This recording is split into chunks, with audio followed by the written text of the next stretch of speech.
The rain night, I found my daughter locked out by my stepmother, but I'd use what my father left me to teach her a lesson she'd never forget.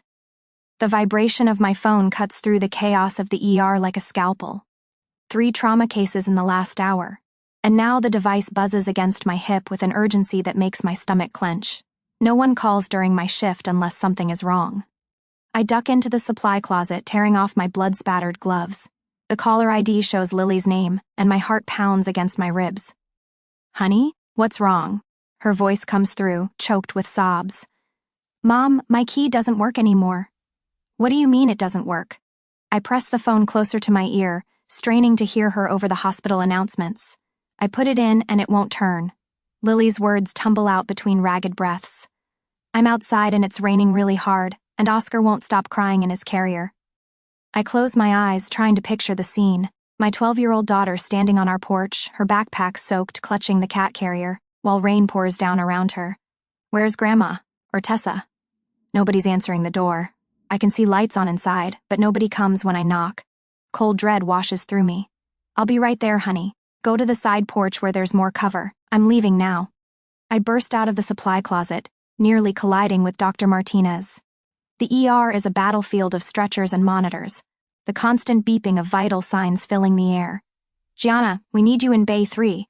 The GSW from the pileup needs." My daughter's locked out of the house. The words taste like panic on my tongue. "I have to go." He blinks at me. "We're swamped. Can someone else get her?" There is no one else. The truth of those words hits me with startling clarity. There never has been. I push past him toward the nurse's station, where Supervisor Wheeler is updating charts, her eyes narrowing as I approach. "Nancy, I need to leave. Family emergency." She sighs heavily. "Gianna, we're short 3 nurses already. Can it wait until—" "My father just died, Nancy." The words land between us with the weight of the earth. "Go." By the time I pull into our driveway, the rain is coming down in sheets. Through the windshield wipers, I can make out Lily's small figure huddled under the side porch overhang. Her hair is plastered to her head, her uniform soaked through. The cat carrier at her feet emits miserable yowls. I leave the car running and sprint through the downpour, water soaking through my scrubs in seconds. "I'm here, baby. I'm here. I'm here." Lily collapses against me, her body shaking. "Why doesn't my key work?" "I don't know, honey." I stroke her wet hair, my mind racing. "Let me try mine." We move to the front door and I notice the curtains shift slightly in the living room window. Someone's home. My key slides in but won't turn, just as Lily said. I pound on the door. "Hello? Marjorie? Tessa? Open up." The door swings open, and I find myself face to face with my mother. Marjorie stands in the entryway, wineglass in hand, her silver hair perfectly coiffed. Behind her, my half-sister Tessa leans against the wall, swirling her own glass of red wine. "Well," Marjorie takes a slow sip, her eyes traveling over our drenched figures. "You got here faster than I expected." "What's going on?" I ask, trying to usher Lily inside. "Why aren't our keys working?" Marjorie blocks the doorway with surprising firmness for a 65-year-old woman. "We've decided you and Lily don't live here anymore." The words don't make sense at first, like they're in a language I don't speak. "What are you talking about? This is our home, not anymore." Tessa steps forward, smirking. "Your things are on the curb. What's left of them anyway? The rain's been pretty brutal today." I follow her gesture and see cardboard boxes disintegrating in the downpour, clothes and books spilling onto the sodden lawn. My medical textbooks, Lily's school projects, our lives dissolving in the rain. Oscar lets out another pitiful meow from his carrier, his cries cutting through the sound of rainfall. Something cold and hard settles in my chest. I look at Marjorie, at the woman who gave birth to me, whom I moved back home to help when Dad got sick, and see nothing familiar in her eyes. Understood. My voice comes out quiet but steady. Tessa's eyebrows rise, like she's disappointed by my lack of hysterics. 2 years ago, I'd given up my downtown apartment, paused a promotion track at the hospital, to move back and care for my terminally ill father, Dr. Peter Reynolds. He had been respected by everyone except, apparently, his own wife.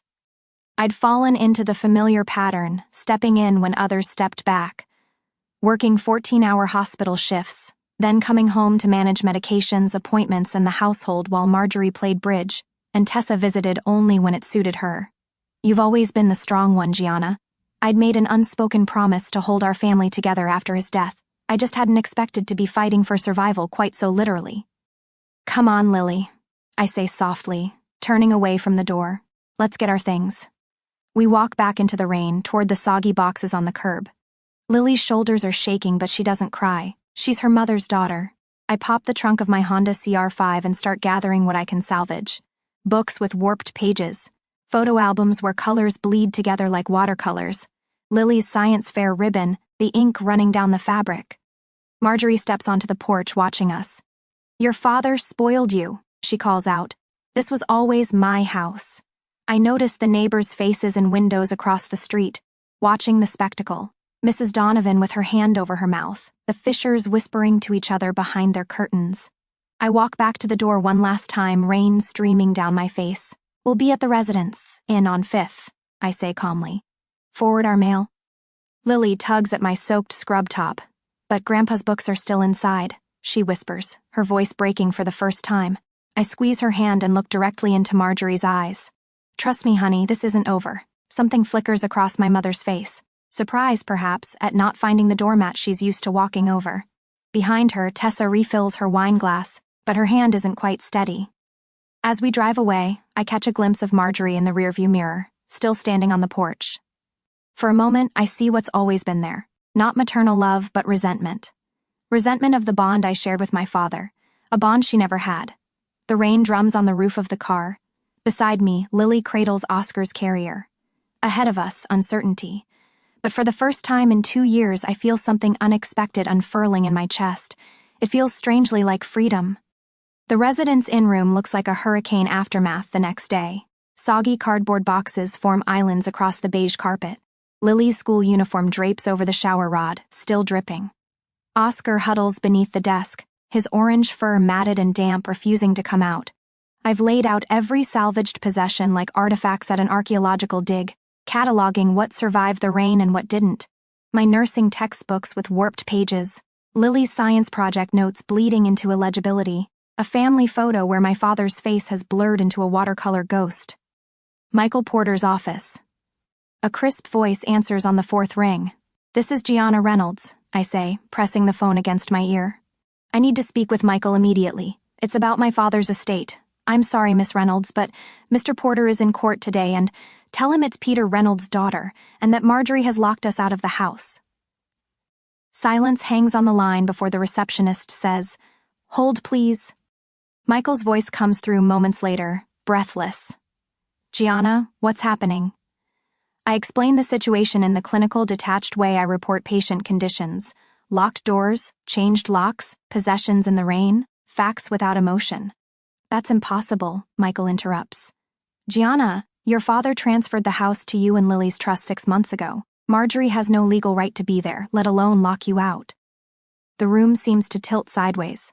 What? Peter put the house in a trust for you and Lily. There's a letter with the documents. He asked me not to mention it until it became necessary. Lily emerges from the bathroom, her hair wrapped in a hotel towel. She watches me with eyes too old for her 12 years. I'm coming to your office, I tell Michael. Now. An hour later, I'm staring at legal documents spread across Michael's mahogany desk. Property transfer forms, trust agreements, all signed, notarized, and filed with the county. Your father was very thorough, Michael says, sliding a sealed envelope toward me. He wanted you to have this if something like this happened. The envelope bears my name and my father's distinctive doctor's scrawl. I break the seal and unfold a single page. My dearest Gianna, if you're reading this, then Marjorie has done exactly what I feared she might. The house is yours and Lily's now. It always was in my heart. Marjorie has never appreciated what she has. Not the home, not you, and certainly not me. I've watched her resentment grow over the years, especially toward you. You returned home when I needed you most, sacrificing everything. You've always been the one who carries others, even when your own shoulders are breaking. Take care of our girl and the home will take care of you both. All my love, Dad. A single tear lands on the signature, blurring the ink like rain on cardboard. Your father knew this might happen, Michael says quietly. We have everything we need for an emergency injunction. Marjorie and Tessa are there illegally. My phone buzzes with a text from Karen Westfield, our neighbor across the street. They're rearranging furniture and painting your bedroom. Tessa's SUV has been going back and forth all day with more things. Tessa's moved in completely, I tell Michael, showing him the text, within 24 hours of locking us out. Michael's mouth tightens. This was planned well in advance. I need to understand what we're up against, I say, the nurse in me needing a full assessment before treatment. What can they do? Marjorie is your mother. She'll claim you abandoned your father, that you're an unfit mother to Lily. Michael hesitates. Tessa called me this morning, actually, said she's concerned about your mental health after your father's death, that you've been erratic. Erratic? I repeat, heat rising in my chest. She mentioned Tessa's husband, Ray, already has his eye on converting your father's study for the twins. Another text buzzes through from Karen. The boys are jumping on Lily's bed. I can see them through the window. Something shifts inside me. I stand and walk to the window overlooking downtown Austin. My hospital ID badge hangs from my neck, the laminated photo showing a woman in scrubs, ready to save lives. I catch my reflection in the glass, eyes hard as river stones, jawline set. I save strangers every day, I whisper. It's time I saved us. Behind me, Lily looks up from the box she's sorting. She watches me with cautious hope, like someone observing the first sprout pushing through scorched earth. This isn't about revenge, I tell Michael, turning back to the desk. It's about justice. I make 3 decisions in rapid succession, the way I triage patients in a mass casualty. I'm calling in sick for the next 3 days. I need to build our case. Michael nods, already pulling out forms. I'll file for emergency possession. Your father knew this might happen, Gianna. He left everything prepared. Back at the hotel, I find Dr. Sarah Williams waiting in the lobby with 2 suitcases. She says simply, clean scrubs, clothes for both of you, and real shampoo instead of those tiny hotel bottles. I haven't cried since finding my father's body 2 weeks ago, but Sarah's kindness nearly breaks me. Lily's teacher, Miss Bennett, arrives an hour later with schoolwork and a quiet strength that reminds me of my father. Lily's one of our strongest students, she tells me privately, and I've documented everything she's said about the situation for your records. By evening, the hotel room has transformed from disaster zone to command center. Michael has arranged a meeting with the bank manager, who confirms the trust details and offers a temporary credit line against the home's equity. Your father's foresight was remarkable, the manager tells me. The trust is ironclad. The phone rings again, a number I don't recognize. Gianna? It's Eleanor, my mother's younger sister, whom I haven't spoken to in years. Eleanor? I say carefully. I know what Marjorie's done. Her voice is tight with anger. She's been planning this since Peter's diagnosis. She told me at Christmas she was going to reclaim her life once he was gone. Why are you telling me this? Because what she's doing is wrong, Eleanor says simply, and because Tessa's already listed some of your father's medical equipment on Facebook Marketplace. I have screenshots.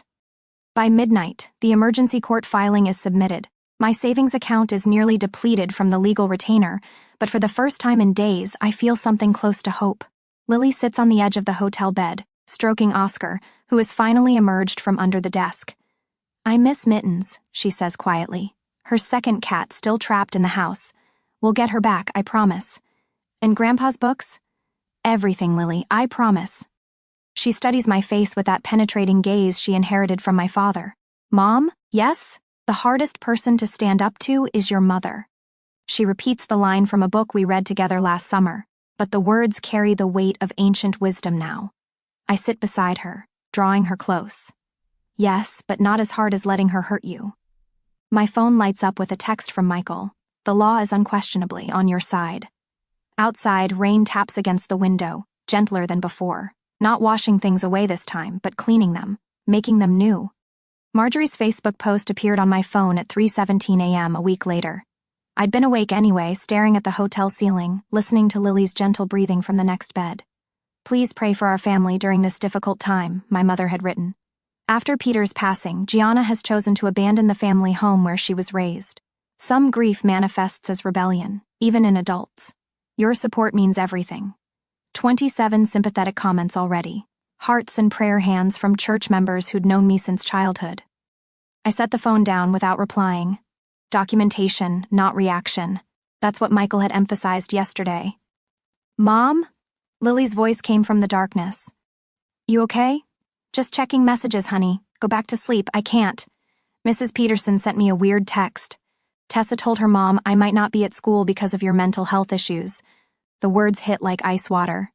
Tessa had started spinning stories at Lily's school. By morning, the wolves were circling. Aunt Catherine called while I was in the shower. Uncle Robert while we ate breakfast, Cousin Jennifer during our drive to Michael's office. All of them concerned about my erratic behavior since Dad's death. They're creating a narrative, Michael said, spreading documents across his desk. Marjorie's refusing certified letters. 3 attempts already. I nodded, flipping open my notebook. Tessa's husband, Ray, followed me into the hospital parking garage last night, said I was making things harder than they need to be. Michael's eyebrows shot up. Did anyone witness this? Security cameras would have. I've already requested the footage. A smile touched the corner of Michael's mouth. You're getting good at this. The wall calendar behind him showed today's date circled in red. 1 week since the lockout. 1 week since everything changed. My nurses are documenting every minute I spent at the hospital while caring for Dad, I said, tapping my pen against the notebook. Dr. Nichols is preparing a statement about Dad's mental competency when he made the trust changes. The sheriff's office confirmed they'll enforce any court order we receive, Michael added, and I spoke with hospital administration this morning. They're offering their full support. Something unfamiliar flickered in my chest. Not the panic of that first night. Not the stunned disbelief of learning Dad had transferred the house to me. Something steadier, calmer. I need my daughter's birth certificate, I said, and Dad's medical files. They're in the filing cabinet in his study. Michael's pen paused mid-note. We can request duplicates through, I want the originals, today. 40 minutes later, I parked 3 houses down from what was legally my home. The cruiser I'd arranged sat quietly at the corner, Officer Banks giving me a subtle nod. The walkway to the front door felt both familiar and foreign. 7 days ago, I'd stood here, soaked to the skin, watching my life unravel. Today, my footsteps sounded different on the concrete. Marjorie answered on the 3rd knock, her face freezing in mid-smile as she registered who stood before her. You're not welcome here, she said, hand gripping the door edge. I pressed record on my phone, holding it visibly. I'm legally requesting my daughter's birth certificate and my father's medical records. Tessa appeared behind Marjorie, her face flushing. We'll call the police if you don't leave. I've already notified them I'd be here. I nodded toward Officer Banks, who'd stepped out of his cruiser. This is a documented request for my legal property. Marjorie's eyes welled with tears, a familiar tactic that had worked on me countless times before. After everything I've done for you. When the tears didn't move me, something shifted in her expression. The sadness hardened into something sharper, more dangerous.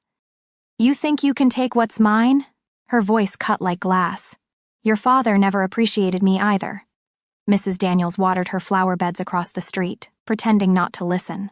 Mr. Wilson slowed his walk, dog pausing conveniently near our driveway. The filing cabinet in Dad's study, I repeated. I'll wait here while you bring the documents. 10 minutes later, I walked back to my car with a manila envelope. Inside was the original birth certificate and a folder containing Dad's medical history. Small victories. Necessary ones. The next morning, Dr. Williams met me in the hospital cafeteria before my shift. I've completed my statement about your father's care, she said, sliding a sealed envelope across the table. 2 years of watching you run yourself ragged, caring for him while working full-time. No jury would question your dedication. Mrs. Bennett, Lily's teacher, called that afternoon. I've documented Lily's relationship with her grandfather, she said, how he attended every school function when you were working, how she read to him daily during his illness. By evening, Michael had filed an emergency possession order with 17 signed affidavits. Eleanor called, he said when I arrived at his office. Marjorie's been photographing family heirlooms for an estate sale website. I felt my jaw tighten. Dad's collection, and your grandmother's silver, the antique furniture from the library, the hospital chaplain, Father Morgan, had left a message on my phone. He'd provided a character, witness statement about my visits with Dad, the prayers we'd shared, the family Bible I'd brought to his bedside. People were choosing sides, not the sides Marjorie had anticipated. Thursday brought the shift I'd been waiting for. The judge reviewed our case and expedited the hearing date. I want to deliver this personally, Michael said, holding up the notice of eviction. His eyes gleamed with something between mischief and justice. I sat in my car across the street, watching as Michael approached the front door in his crisp suit. Marjorie answered, accepting the certified letter with obvious reluctance. Through the windshield, I watched her face as she read the opening lines. The letter trembled in her hands when she reached the declaration. Property owner, Gianna Reynolds. Tessa appeared in the doorway, phone pressed to her ear, lips moving rapidly as she called their attorney. Marjorie didn't move, the paper still clutched in her hands as Michael walked back to his car. For the first time since this began, I saw something besides manipulation in my mother's expression. Understanding. The realization that I wouldn't back down. That evening, Michael spread our documentation across his conference table like a general mapping a battlefield. Court affidavits from 3 of Dad's doctors confirming his mental competency. Trust documents with the ownership transfer timeline highlighted. The photographs I'd taken of our belongings on the curb, rainwater seeping through cardboard, Lily shivering under the porch light. The calendar is particularly powerful, Michael said, pointing to the color-coded schedule I'd maintained. Green for Dad's appointments, blue for medication changes, red for emergency room visits. 2 years of caretaking condensed into 12 meticulous pages. And these, he added, tapping the financial records, showing every mortgage payment I'd made, every utility bill I'd covered while Marjorie spent her widow's pension on bridge club dues and weekend trips to Galveston. The law doesn't care about feelings, Michael said, gathering the papers into a leather portfolio. It cares about facts. My phone buzzed as I pulled into the hotel parking lot that evening. A text from Michael. Court date moved up. Tomorrow, 9 a.m. Lily sat cross-legged on the hotel bed, Oscar purring in her lap when I told her. What happens if we lose, Mom? Her voice sounded so small, nothing like the confident 12-year-old who'd aced her science presentation last month. I sat beside her, running my hand over Oscar's soft fur. We won't. Your grandfather made sure of that. Later, after Lily fell asleep, I opened the folder I hadn't shown Michael. Inside was a handwritten letter from Dad to the judge, dated 3 weeks before his death, explaining why he'd transferred the house to me instead of his wife of 40 years. His elegant doctor's handwriting filled 3 pages with truths Marjorie never wanted exposed. Tomorrow, the final battle. But tonight, for the first time since the rain-soaked lockout, I slept without waking. The courthouse gleams like a fortress in the morning sun as I adjust my blazer. No scrubs today. Today I am not Gianna the nurse, but Gianna the plaintiff fighting for what's rightfully mine. Lily stands beside me, her posture straight despite her trembling hand in mine. Ready? Michael Porter asks, briefcase bulging with our ammunition. I nod. We've prepared for this. Inside, the polished floors reflect our determined faces. Courtroom B smells of furniture polish and nervous sweat.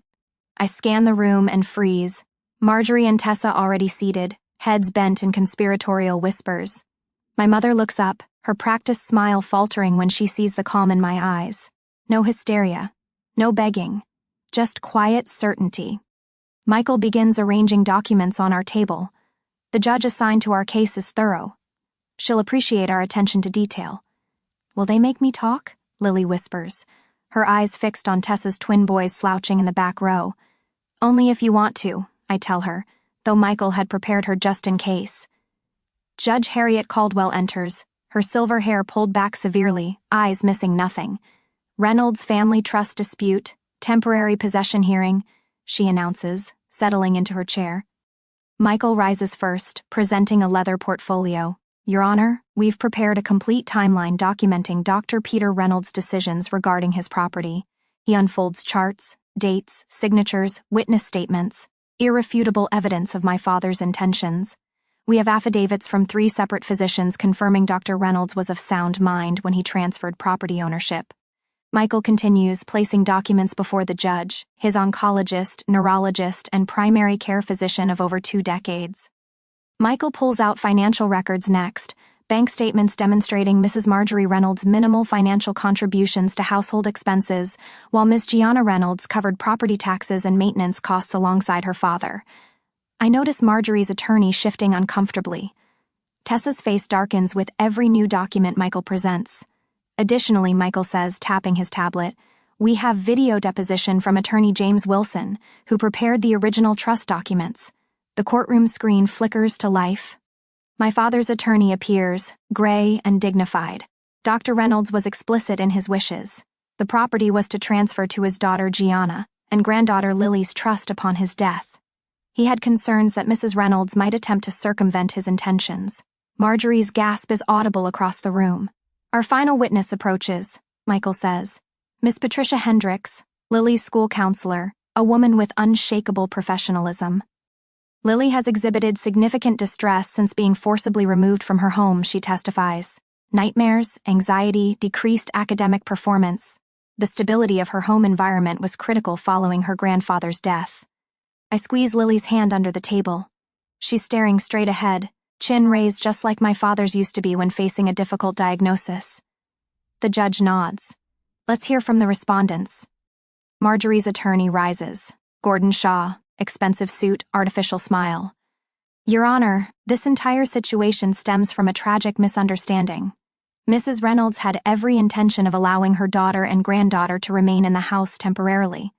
Marjorie produces a handkerchief, dabbing at invisible tears. I cared for my husband throughout his illness, she claims, voice quavering perfectly. Throughout our marriage, tending to his every need. Gianna was rarely home, always at the hospital. My fingers curl into my palm, nails biting flesh, a lie so blatant it steals my breath. Tessa approaches next, armed with photographs. Here's our family at Christmas, she says, showing images of forced smiles. And here's Mom helping Dad with his medication. One carefully curated moment caught on camera, ignoring the 100 times I'd found his pills untouched when I returned from shifts. Character witnesses from our church file forward, people who'd visited for an hour on Sundays. Gianna was rarely present for church functions, Mrs. Patterson says, avoiding my eyes. Marjorie was always there, asking for prayers for her husband, praying publicly while neglecting him privately. The lockout was unfortunate, Shaw concludes, but necessary tough love. Gianna has become increasingly dependent at her age. Judge Caldwell's expression reveals nothing as she makes notes. For one terrible moment, I see doubt in her eyes. My turn comes. I rise slowly, channeling every ounce of professional composure I've developed in emergency rooms. Your Honor, I moved home 2 years ago specifically to care for my father during his illness. I begin, my voice steady. I coordinated my hospital shifts around his care needs. Michael presents my work schedules alongside my father's treatment calendars, showing how I'd arranged everything around being home when he needed me most. The courtroom door opens. A familiar figure slips in. Marjorie's sister Eleanor, whom I haven't seen since the funeral. Marjorie's face contorts in surprise. Miss Eleanor Blackwell has requested to provide testimony, Michael announces. Eleanor walks forward. I visited my brother-in-law weekly during his illness, she states firmly. On numerous occasions, I found him alone while my sister was at social engagements. It was Gianna who adjusted his medications, prepared his meals, and ensured his comfort. Marjorie half rises before her attorney pulls her back down. Michael produces a sealed envelope. Your Honor, Dr. Reynolds anticipated potential disputes. He prepared this letter to be presented to the court if necessary. The judge breaks the seal, reading silently. Her eyebrows rise. Mom, Lily's voice breaks the tension. Can I say something? Judge Caldwell softens. Come forward, young lady. Lily walks to the stand, her school uniform impeccable. My grandfather taught me chess in his study every Sunday afternoon, she begins. Even when he was really sick, he told me the house would always be there for Mom and me, that he'd made sure of it. He said Grandma didn't appreciate what she had. Tears build in my eyes, but I blink them back. Dignity, not drama, will win this fight. I just want to go home, Lily finishes simply. I could launch into details about Marjorie's neglect. Instead, I say, the documented evidence speaks for itself, Your Honor. Marjorie stands abruptly. She manipulated her dying father, she shouts, pointing at me. Peter wasn't thinking clearly. Mrs. Reynolds, control yourself. Judge Caldwell warns. During the recess. Michael steps into the hallway. Tessa's husband, Ray, follows him. A security camera captures Ray's threatening whisper. You'll regret taking this case. Back in session, Marjorie's attorney challenges the trust documents. His argument backfires when it becomes clear they'd known about the trust for months, their signatures on file. Mrs. Reynolds, Judge Caldwell observes, these medical records indicate you attended only 3 of your husband's 27 oncology appointments. Is that correct? Marjorie fumbles for an explanation. Tessa leans toward her attorney, whispering urgently. I catch fragments. Already spoke with the agent about listing. The judge's head snaps up. What agent would that be, Mrs. Peterson? Tessa blanches, realizing her mistake. A reporter sits in the back row. Marjorie approaches him during the next break. My ungrateful daughter abandoned her father and now wants to steal my home. My colleagues from Austin General file into the courtroom. A silent wall of support. Judge Caldwell closes her folder with finality. I am granting temporary possession of the property to Gianna Reynolds and Lily Reynolds, effective immediately. Sheriff's Department will escort Mrs. Marjorie Reynolds and Mrs. Tessa Peterson from the property by 5 p.m. today. Final hearing is set for 3 weeks from now. Marjorie collapses back in her chair, her performance finally faltering. Outside the courtroom, her attorney approaches Michael. We should discuss settlement terms. I shake my head. We're past the point of negotiation. In the hallway, Tessa and Ray argue loudly. You said this would be easy, he snaps. Now where are we supposed to live? I lead Lily toward the exit. The sunlight outside feels different, somehow cleaner, brighter. Is it over? Lily asks, looking up with cautious hope. Almost, I tell her. Keys already in hand. We're going home. The phone rang at 7:15 a.m. I stared at the caller ID, my thumb hovering over the screen. Mother. 3 days before the final hearing. Gianna, Marjorie's voice quavered when I answered. I didn't sleep all night thinking about this situation. I said nothing, letting the silence stretch between us. I'm still your mother. Her voice broke. Family should come first. You know that's what your father would want. I stirred my coffee, watching the cream swirl. Dad made his wishes very clear in the trust documents. People are talking, Gianna. The whole church is praying for reconciliation. The wobble in her voice hardened. Pastor Williams called yesterday. He reminded me that Christian forgiveness requires reconciliation. My phone buzzed with an incoming text. Uncle Robert, we need to find a compromise before Thursday.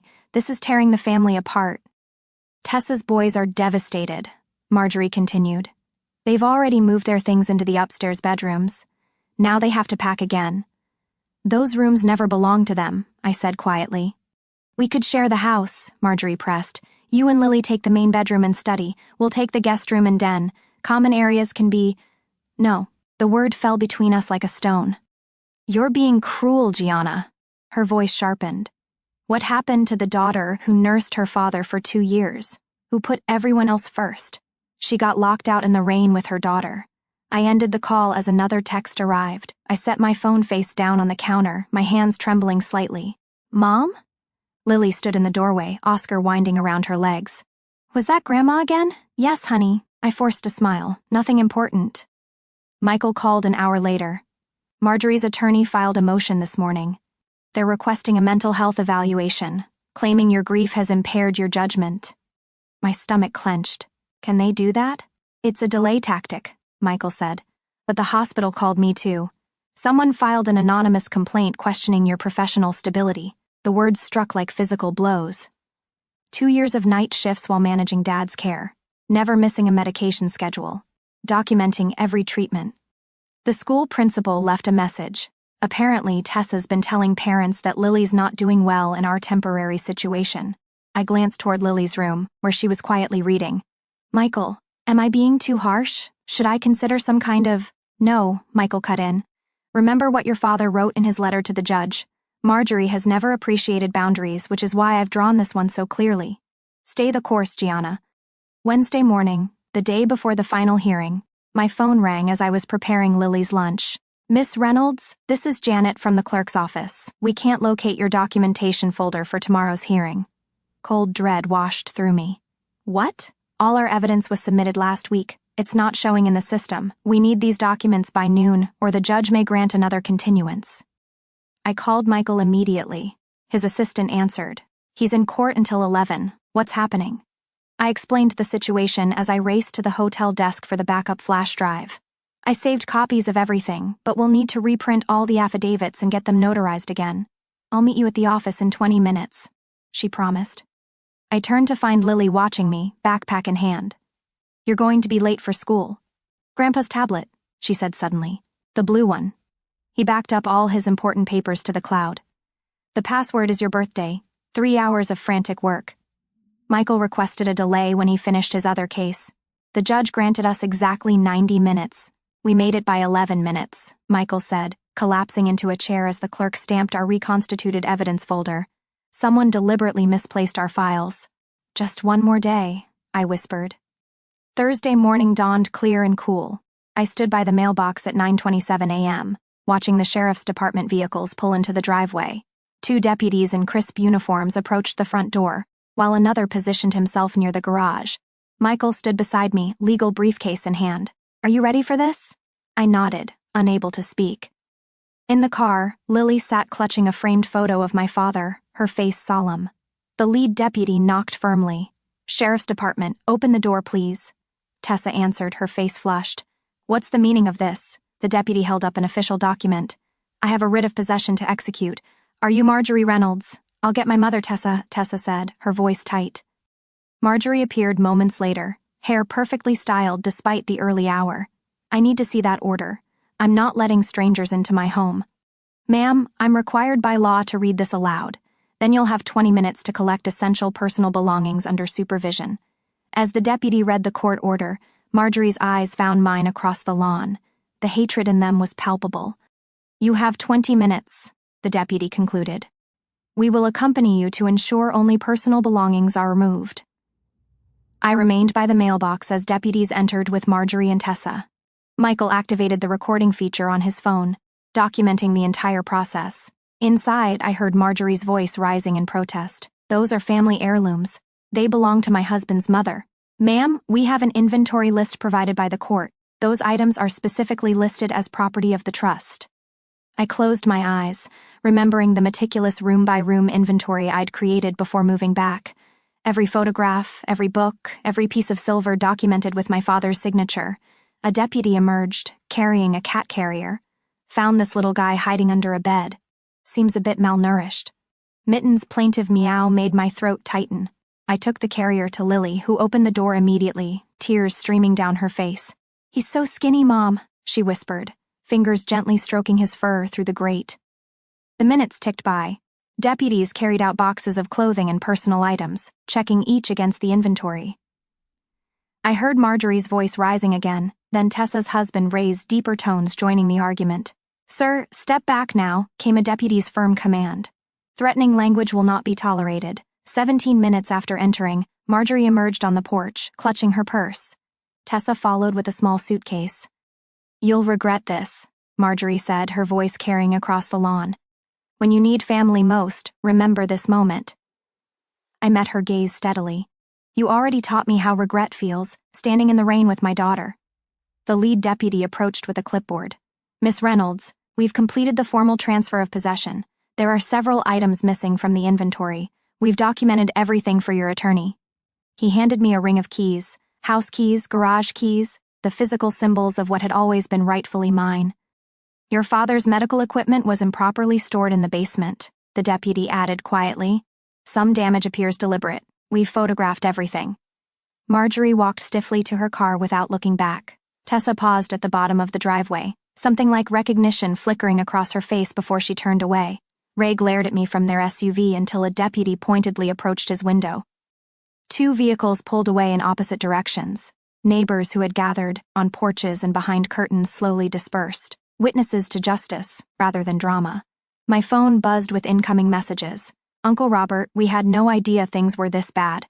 Call if you need anything. The security system is reset with your code," Michael said, tucking his phone away. "I've filed for a restraining order as a precaution." Lily climbed out of the car, still holding her grandfather's photograph. She approached the porch steps slowly, as if unsure whether they might disappear beneath her feet. I stood in the doorway, keys in hand. Victory should have felt triumphant, but there was only a somber stillness, a household reclaimed, a boundary restored. As Michael drove away, I noticed a white envelope in the mailbox, my mother's handwriting instantly recognizable.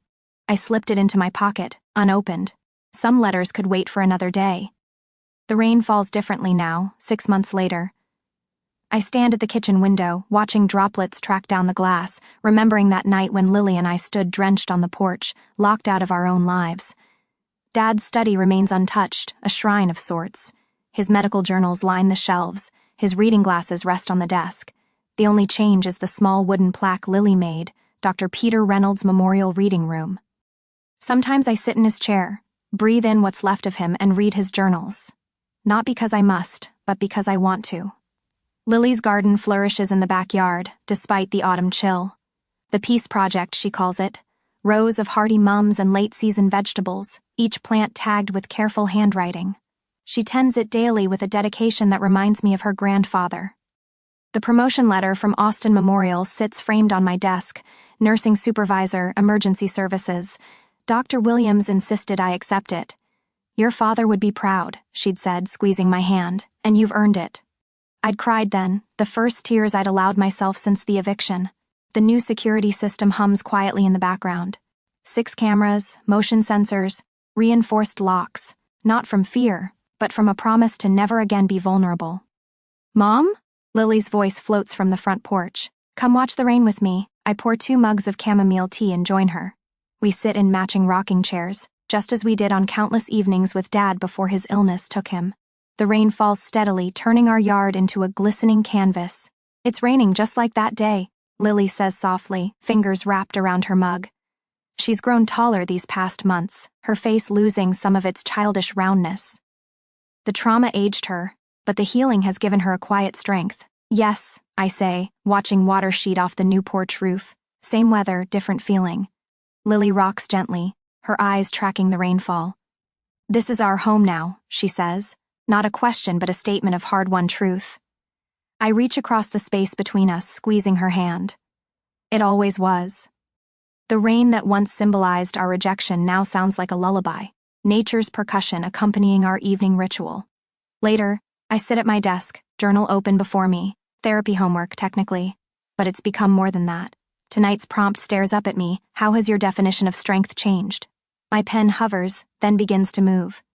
Strength isn't just endurance. For so long I thought being strong meant carrying everyone's burdens, never complaining, always saying yes. I confused sacrifice with love. But real strength knows when to draw lines, when to say no, when to protect what matters most.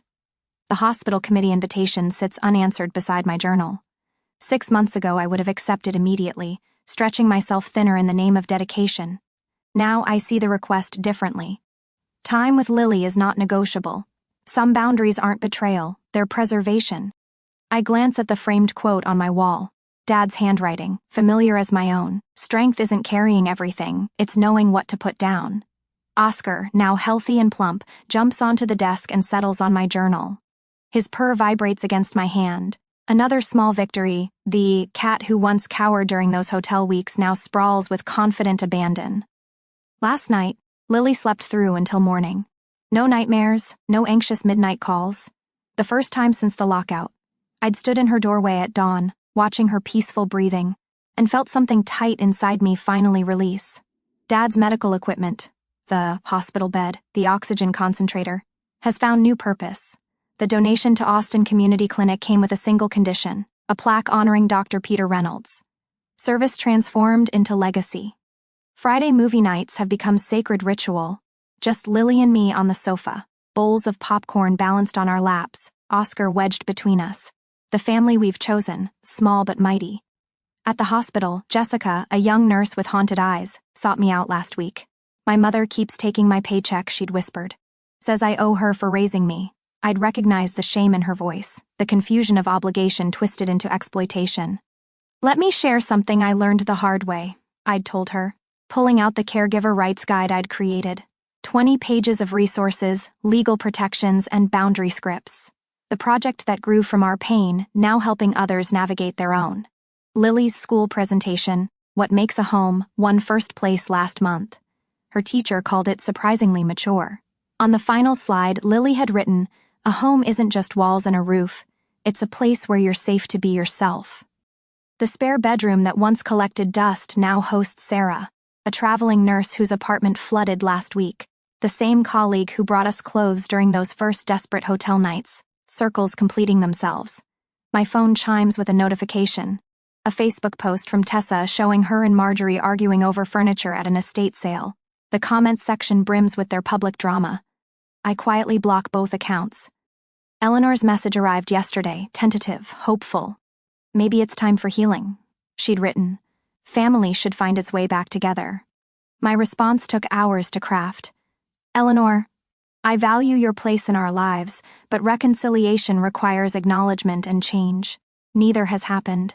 My door remains open to you, but my boundaries with Marjorie and Tessa are not negotiable."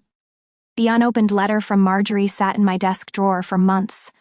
I finally read it last night. 5 pages of justifications, selective memories, and subtle blame. No apology. I filed it away without response, choosing peace over the exhaustion of engagement. The rain intensifies as evening deepens. Lily brings her watercolors to the porch, capturing the glistening yard in blues and purples. I watch her work, struck by how her fingers move with certainty across the paper. Wind stirs the chimes hanging from the eave, the ones Lily and I made from Dad's medical alert tags. They catch the light from the porch lamp, sending gentle music into the damp air. Some storms wash things away, I say, watching raindrops catch in Lily's hair. Others help things grow. Lily looks up, brush poised mid-stroke. I like this storm better. The security light flickers on as dusk settles, illuminating the handmade sign at the end of our driveway, Reynolds Residence. Not a declaration of ownership, but of presence, of persistence.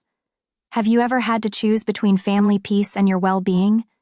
What boundaries did you need to set to protect what matters most?